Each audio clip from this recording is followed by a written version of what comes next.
Lucas Narrações apresenta Canção de Natal. Quarta estrofe: O último dos espíritos. O fantasma se aproximou vagarosa e silenciosamente. Scrooge curvou-se perante ele, reverente. A atmosfera, através de qual o próprio espírito movia-se, espalhava um tom de obscuridade e mistério. O fantasma estava envolto num traje preto, que ocultava-lhe a cabeça, o rosto e suas formas. Nada se via além das mãos, e por isso era difícil separá-lo da densa escuridão que o cercava. Scrooge sentiu que o espectro era alto, sério e majestoso. Sua presença misteriosa enchia-o de um pavor solene. Isso era tudo o que ele podia compreender, pois o espírito não falou nem se moveu. "Estou na presença do espírito de Natal ainda por vir?" perguntou Scrooge. O espírito não respondeu, mas apontou para baixo com sua mão. "Você está prestes a mostrar-me as sombras das coisas que ainda não aconteceram, mas vão acontecer no futuro?" prosseguiu Scrooge. "Será isso?" A parte superior das vestes se contraiu em pregas, como se o espírito tivesse inclinado a cabeça. Essa foi a única resposta que Scrooge obteve. A essa altura, ele já estava acostumado à companhia de fantasmas, mas ainda assim ficou tão assustado que suas pernas tremiam e ele teve medo de cair, enquanto se preparava para seguir o fantasma.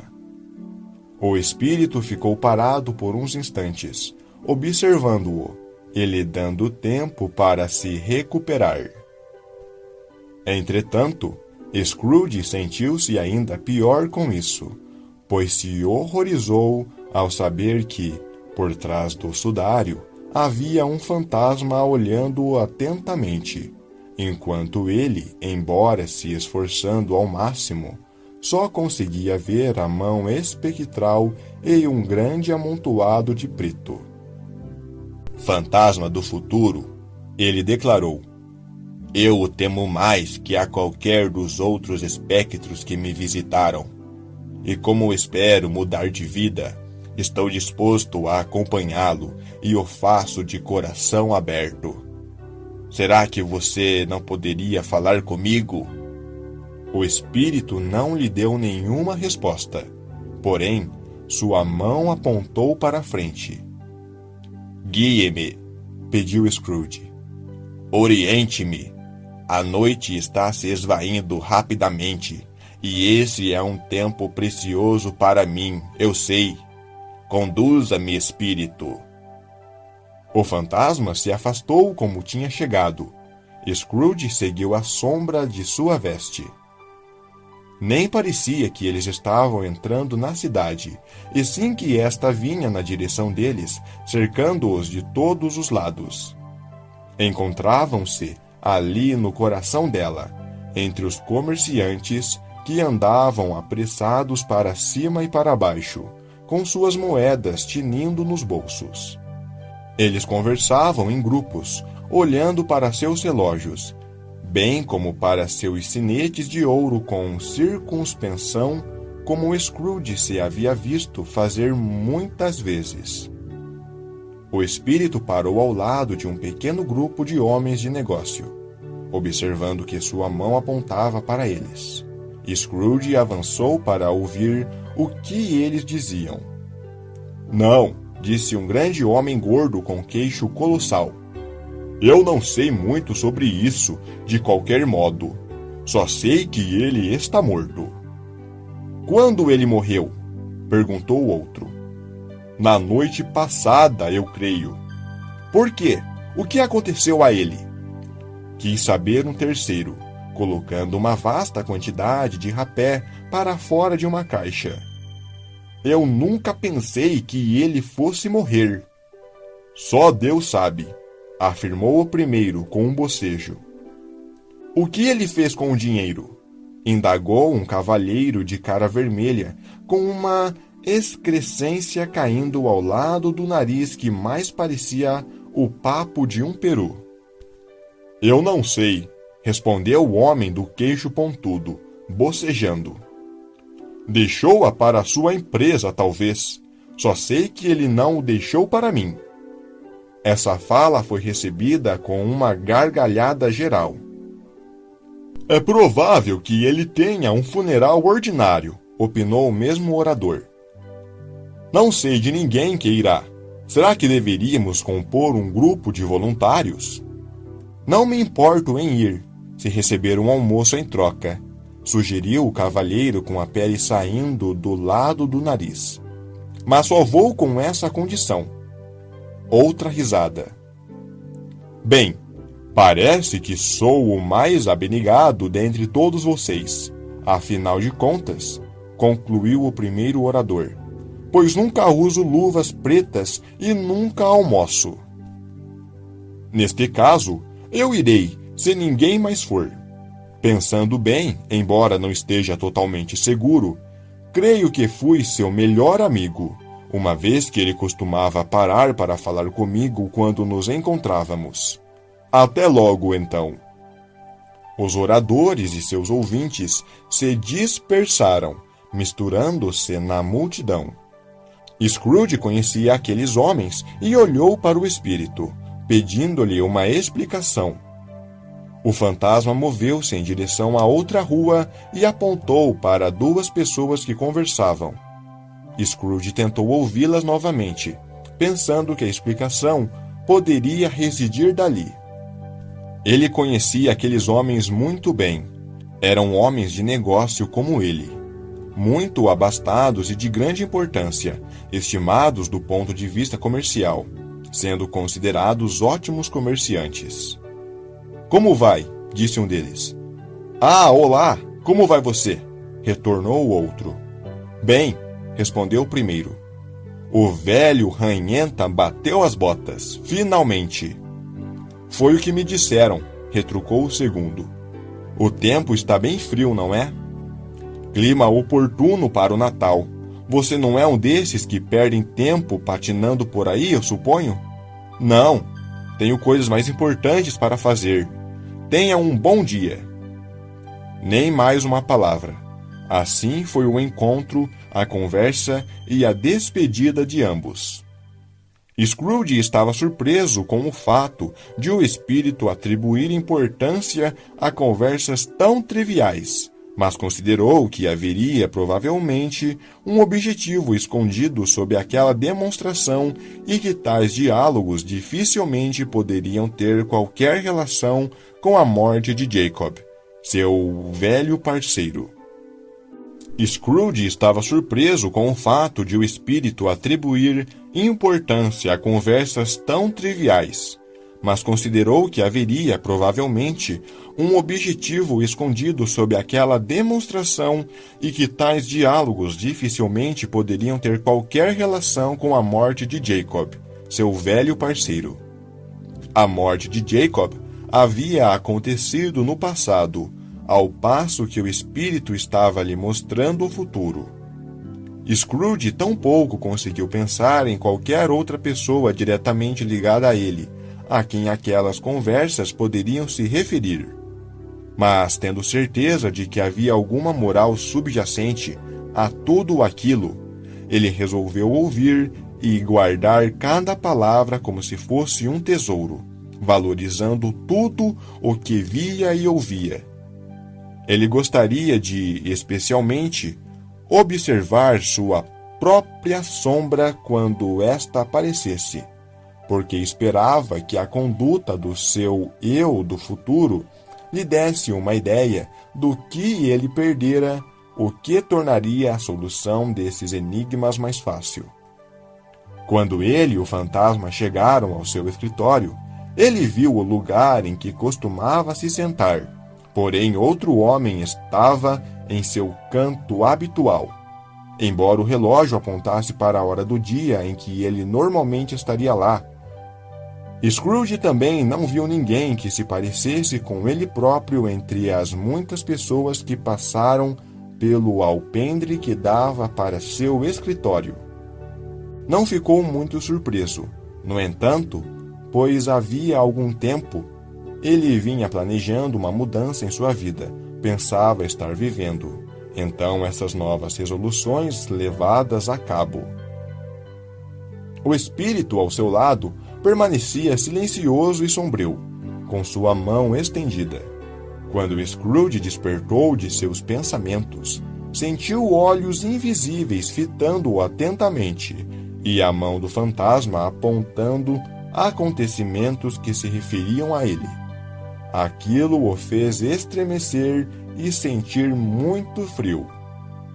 Eles deixaram o escritório e seguiram para um lado obscuro da cidade, aonde Scrooge nunca havia ido antes, pois conhecia a má reputação do lugar. As ruas eram imundas e estreitas, as lojas e casas miseráveis, o povo seminu, bêbado, desleixado e feio.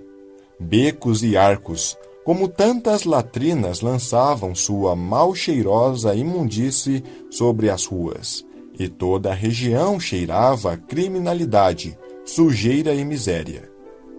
Nesse famigerado local espúrio, havia uma loja embaixo de uma cobertura, onde ferros, trapos velhos, garrafas, ossos e restos de sebo podiam ser adquiridos.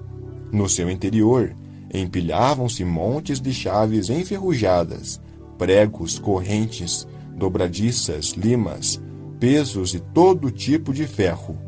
Nas montanhas de trapos sujos, massas de sebo e pilhas de ossos, escondiam-se segredos que poucos gostariam de escrutinar.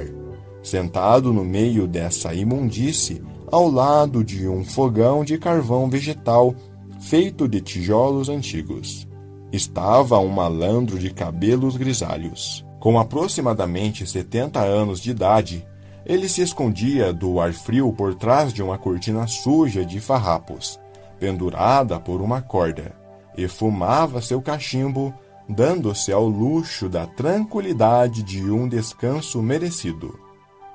Scrooge e o fantasma se aproximaram deste homem, quando uma mulher entrou na loja furtivamente, com uma trouxa pesada.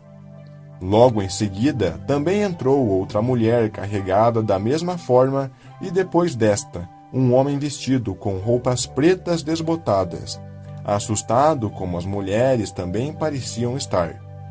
Todos se surpreenderam ao se reconhecerem e após um curto período de espanto, durante o qual o velho homem com o cachimbo tinha se aproximado, todos os três estouraram em uma gargalhada. "Atenda a mim, a diarista primeiro!" gritou a primeira mulher que havia entrado. "Que a lavadeira seja a segunda, e o coveiro o terceiro. Olhe aqui, velho Joey, aconteceu um acaso inesperado, o de nos encontrarmos aqui, sem termos combinado nada antes. Isso deve ser um sinal de um ótimo negócio para você." "Vocês não poderiam ter se reunido em um lugar melhor", admitiu o velho Joey, retirando o cachimbo da boca. "Venham para o gabinete. Faz muito tempo que você não passava por aqui, e os outros dois também não me são estranhos. Espere até eu fechar a porta da loja. Ah, ouçam o ranger da minha porta. Suas dobradiças são a coisa mais enferrujada do mundo, creio eu. Assim como tenho certeza de que aqui não existe nenhum osso mais velho do que os meus. Haha! Eu diria que estamos bem adaptados à nossa vocação. Venham ao meu gabinete." O gabinete era o espaço atrás da cortina de trapos. O velho Joey aumentou o fogo na lareira com uma velha vara e arrumou a lâmpada fumacenta, pois já era noite, com a haste de seu cachimbo, colocando-o novamente na boca.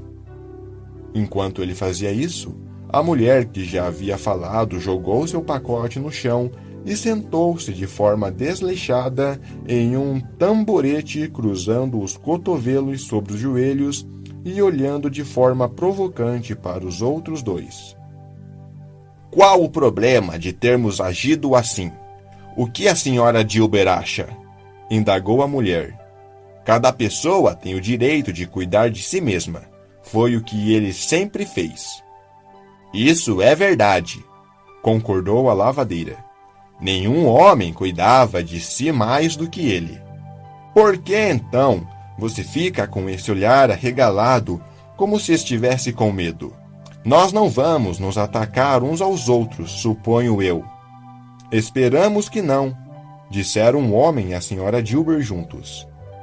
Muito bem então, a mulher exclamou. Quem vai se importar com a perda de algumas coisas como essas? Não o morto, eu suponho. Você está certa, opinou a senhora Dilber, rindo. Se ele quisesse dar algum fim mais nobre para essas coisas depois de sua morte, prosseguiu a mulher, porque o velho desparafusado não foi mais humano em vida. Se eu tivesse sido, teria alguém que cuidasse dele quando foi surpreendido pela morte, em vez de dar o seu último suspiro sozinho. Essa é a verdade que nunca foi dita, admitiu a senhora Dilber. Trata-se de uma ótima avaliação sobre ele. Eu gostaria de ter lhe dado uma sentença um pouco mais pesada, respondeu a mulher. Assim, talvez, eu tivesse pegado mais coisas. Abra o pacote, velho Joey, e me diga o valor dele. Seja direto. Eu não estou com receio de ser a primeira, nem tenho medo de eles verem nossa negociação. Sabemos muito bem que estamos nos ajudando reciprocamente. Não é pecado. Vamos, abra o pacote, Joey. Mas o brio de seus amigos não o permitiu, e o homem de roupas desbotadas abriu primeiro, revelando o resultado de sua pilhagem. Esta não era extensa.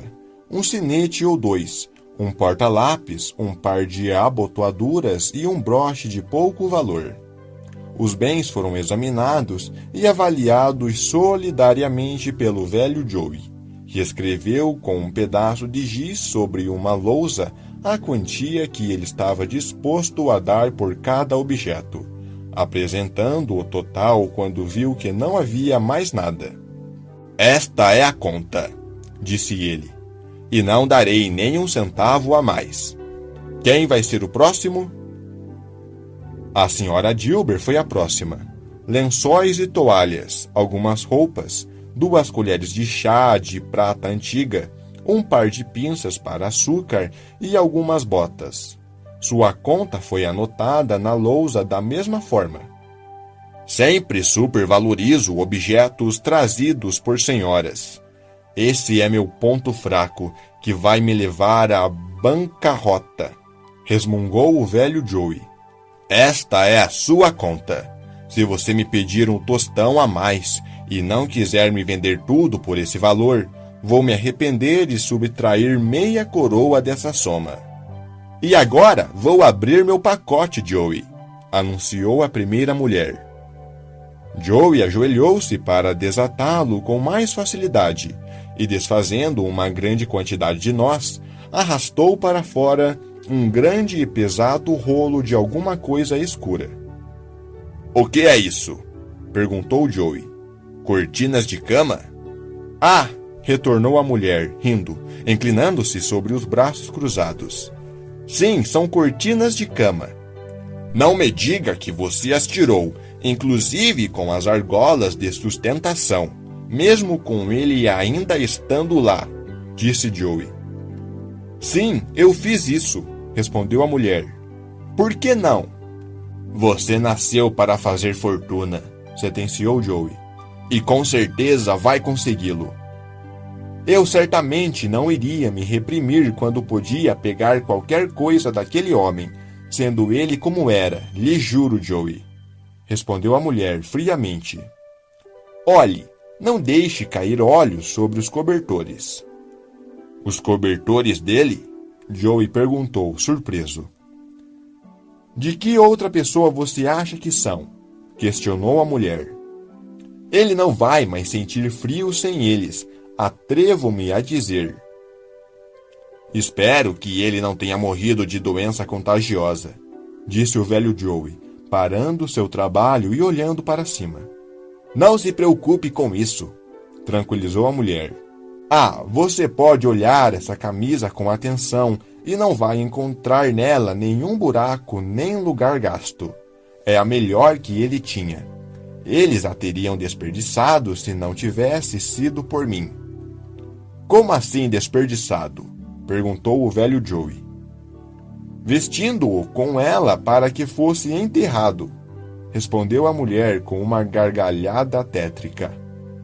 Alguém foi tolo o suficiente para fazê-lo, mas tirei a camisa em tempo. Se Chita não fosse boa o suficiente para tal finalidade, não seria boa para mais nada. Para cobrir o corpo, qualquer coisa serve. Ele não pode ficar mais feio do que normalmente era.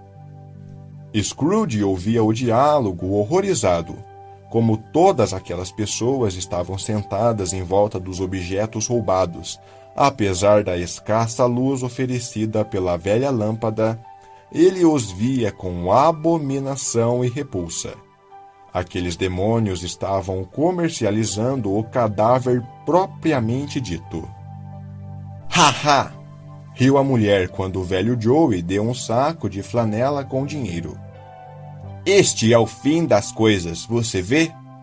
Ele afugentava cada um de nós para longe de si quando vivo. Pelo menos, nos beneficiamos com sua morte. Ha, ha, ha, ha. Espírito! Exclamou Scrooge, tremendo da cabeça aos pés. Eu entendi. O caso desse infeliz homem poderia ser o meu. Minha vida tende a ir por esse caminho agora. Misericordioso céu, o que é isto?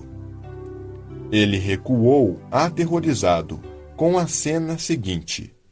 Agora ele estava num quarto e quase tocava uma cama nua, sem cortinas, em que havia alguma coisa coberta que anunciava um mau presságio.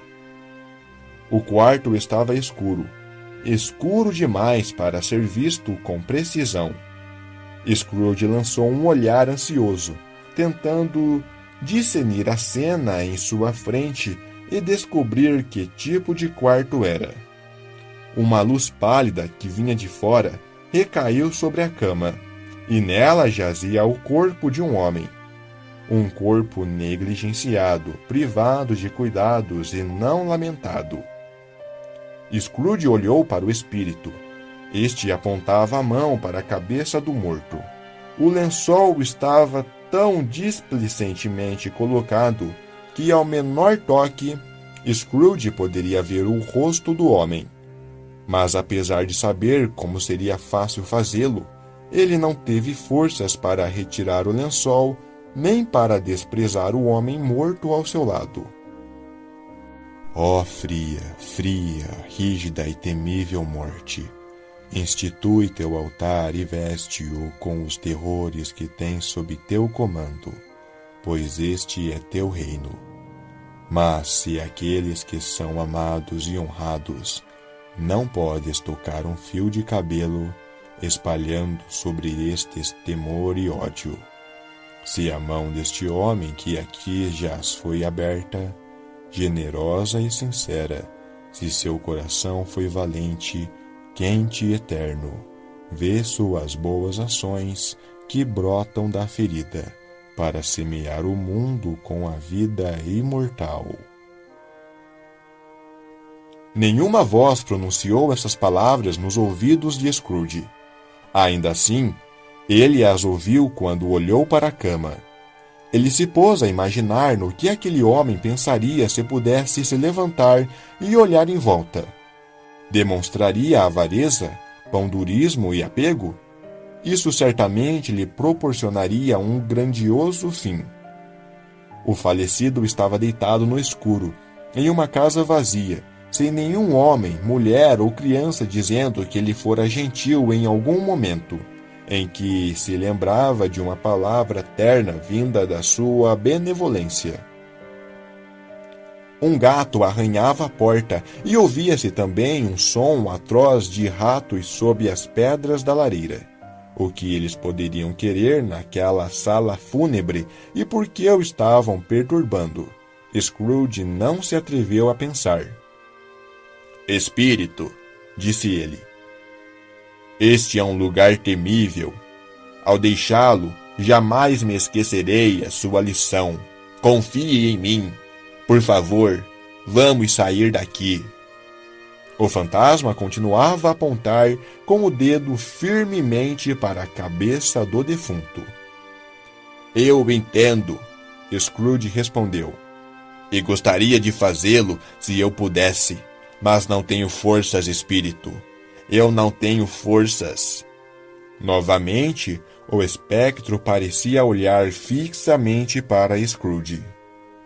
Se houver qualquer pessoa na cidade que tenha algum sentimento provocado pela morte deste homem, declarou Scrooge, muito angustiado, mostre-me, eu lhe suplico. O fantasma abriu seu manto escuro como uma asa por um momento, e ao retirá-lo, revelou um quarto durante o dia, com uma mãe e seus filhos. Ela estava esperando alguém, ansiosa, caminhando para cima e para baixo.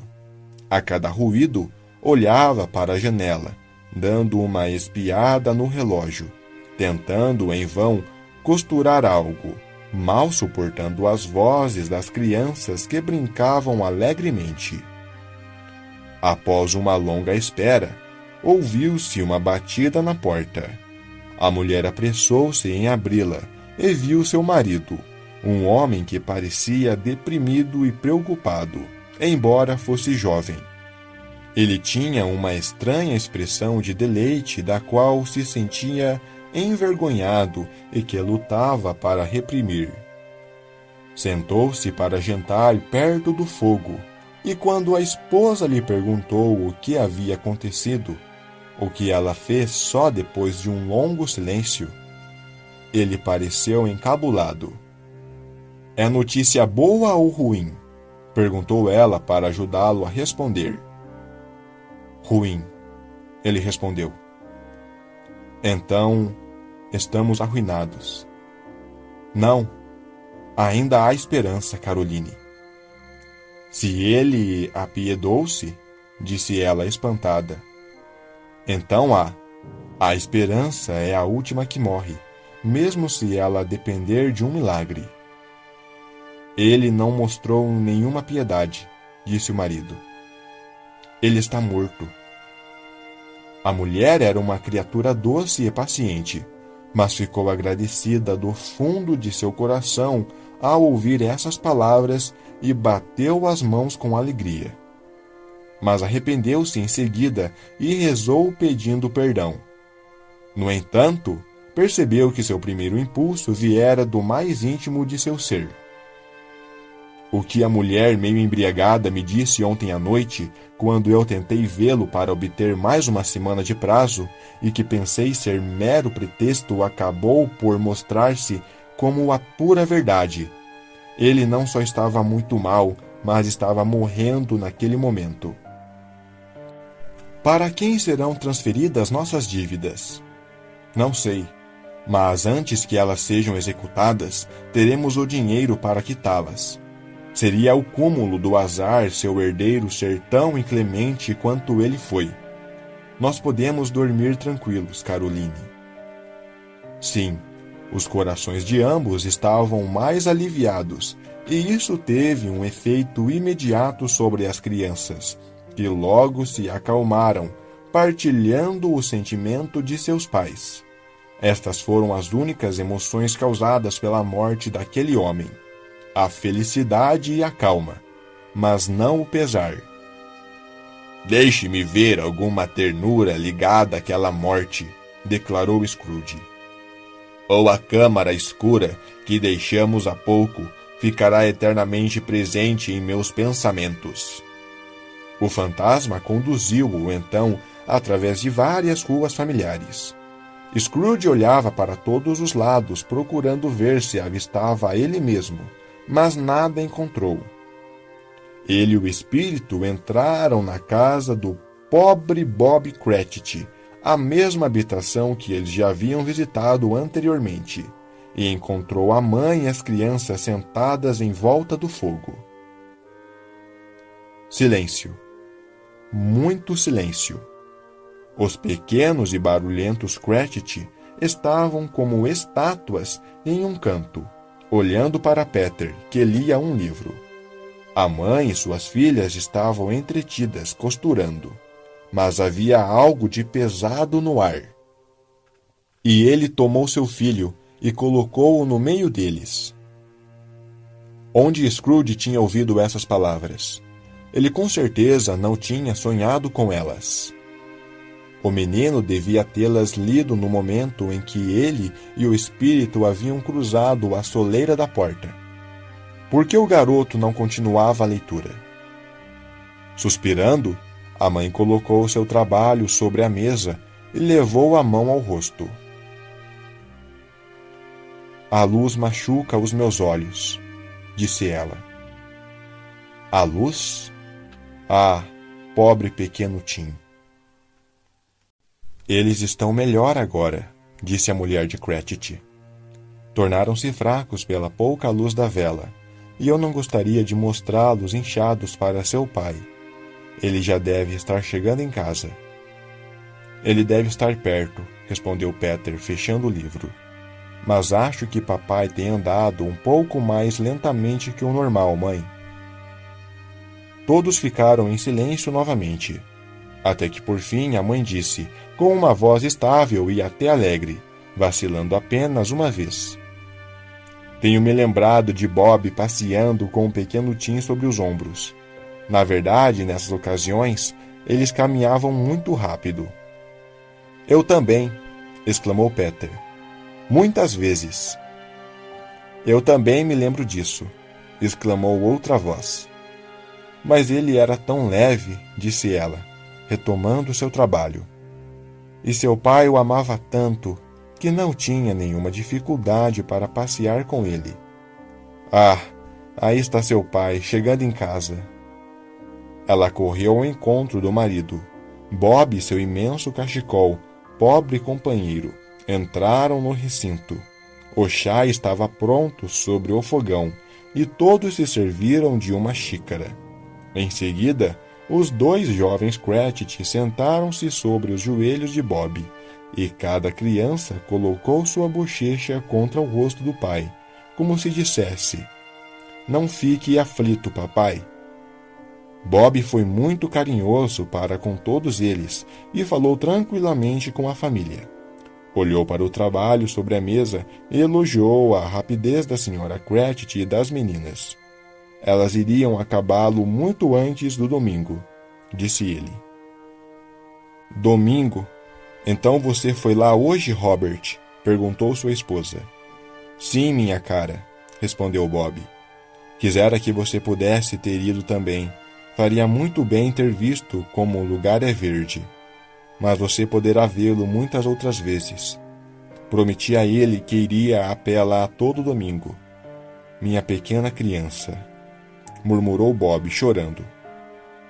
Minha pequena criança. Ele desabou e não conseguiu se controlar.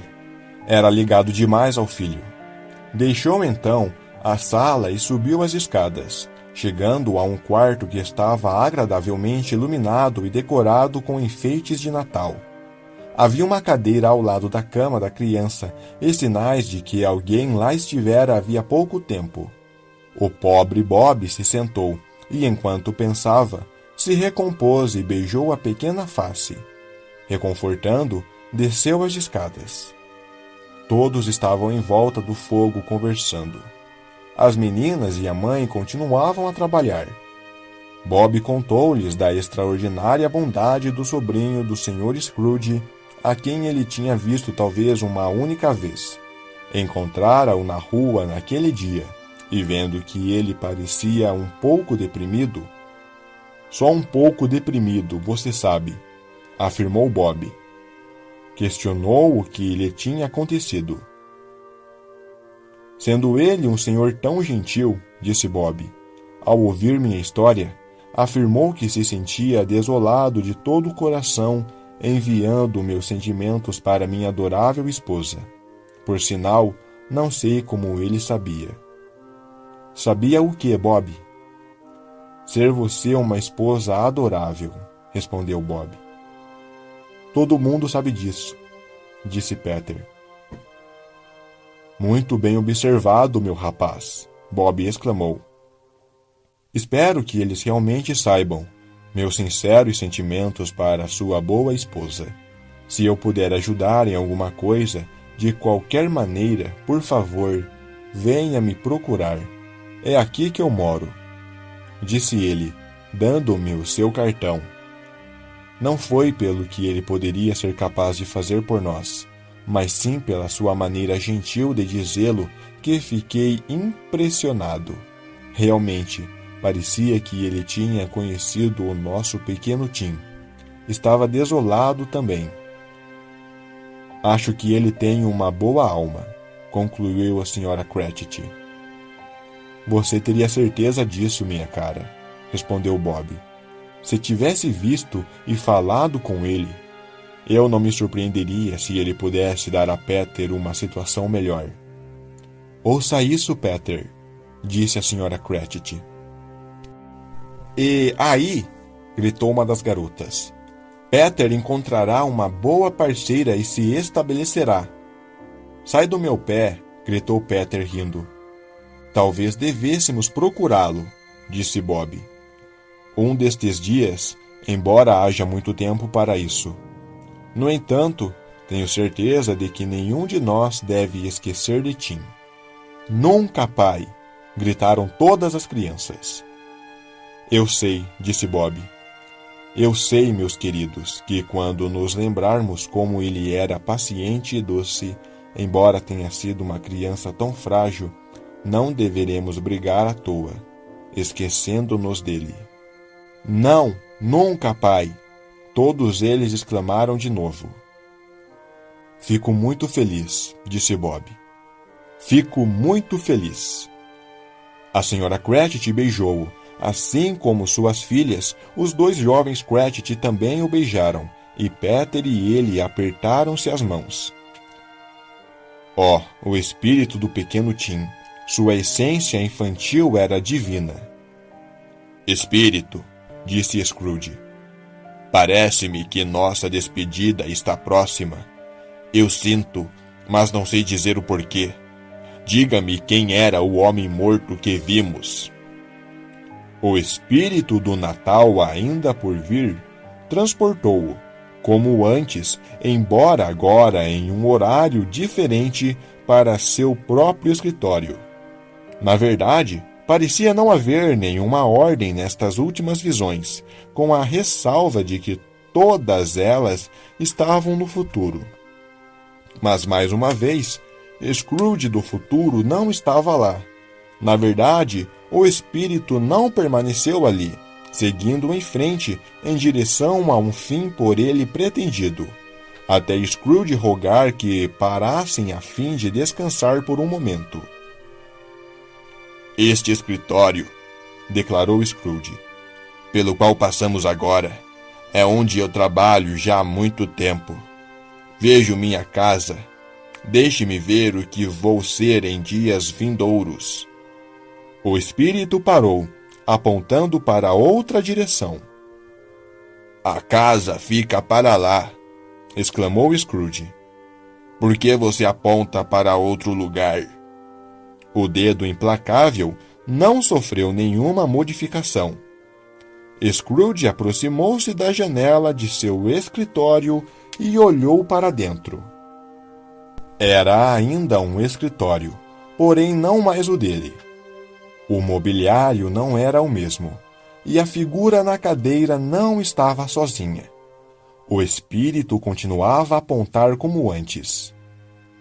Scrooge acompanhou o fantasma mais uma vez, perguntando-se por que e para onde ele poderia ter ido. Foram até um lugar onde atingiram um portão de ferro. Scrooge parou para olhar em volta antes de entrar.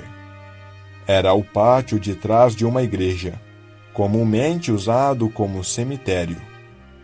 Ali, o desafortunado homem, cujo nome Scrooge precisava saber, descansava debaixo da terra.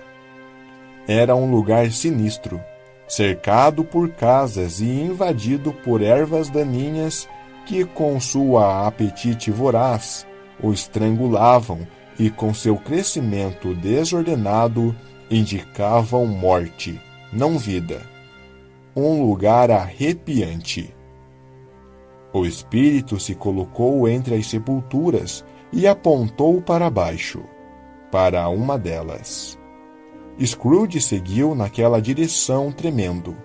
O fantasma continuava exatamente como antes, mas Scrooge temeu que sua forma solene agora carregasse um novo significado. Antes de me aproximar da lápide que você me aponta, declarou Scrooge, responda-me apenas a uma pergunta. Vimos as sombras do que será ou de coisas que podem acontecer? Ainda imóvel, o espírito apontava para a mesma sepultura. O curso que os homens seguem prenunciam certos fins, declarou Scrooge. Mas, se esses mesmos homens mudam a direção de sua vida, a sua conclusão deve se modificar, não é? Diga-me se é isso que você me mostra. O espírito permanecia imóvel como sempre. Scrooge dirigiu-se, então, para o local indicado, arrastando-se e tremendo. E, seguindo o dedo, leu sobre a lápide do túmulo negligenciado seu próprio nome: Ebenezer Scrooge. Eu sou aquele homem estendido sobre a cama? Ele chorou, pondo-se de joelhos. O espírito apontou o dedo para Scrooge e para o túmulo novamente. Não, espírito! Oh, não, não! O dedo ainda apontava para lá. Espírito! Ele exclamou, agarrando-se com força à sua túnica. Ouça-me, eu não sou mais o homem que era. Eu não serei mais o homem que seria, antes de conhecer o que me foi mostrado. Por que me mostrar tudo isso, se não tenho nenhuma esperança? Pela primeira vez, a mão pareceu tremer. Bom, espírito, ele prosseguiu, ainda ajoelhado à sua frente. Tenha piedade e interceda por mim. Garanta-me que ainda posso alterar esse futuro que você me mostrou, se mudar de vida. A mão afável tremeu. Eu vou honrar o Natal de todo o meu coração e tentar manter seu espírito o ano todo. Vou viver de acordo com ele, no passado, no presente e no futuro. Os espíritos de todos os três encontrarão abrigo dentro de mim. Não vou esquecer das lições que vocês me ensinaram. Oh, diga-me se eu conseguirei limpar o nome inscrito sobre esta lápide. Em sua agonia, ele pegou a mão espectral. O espírito tentou se libertar, mas Scrooge era forte e em sua súplica e deteve-o. O espírito, mais forte ainda, rechaçou-o. Segurando-lhe as mãos na última esperança de ter seu destino revertido, Scrooge viu uma alteração na capa do fantasma. Esta encolheu, desintegrou-se e transformou-se em uma coluna de cama.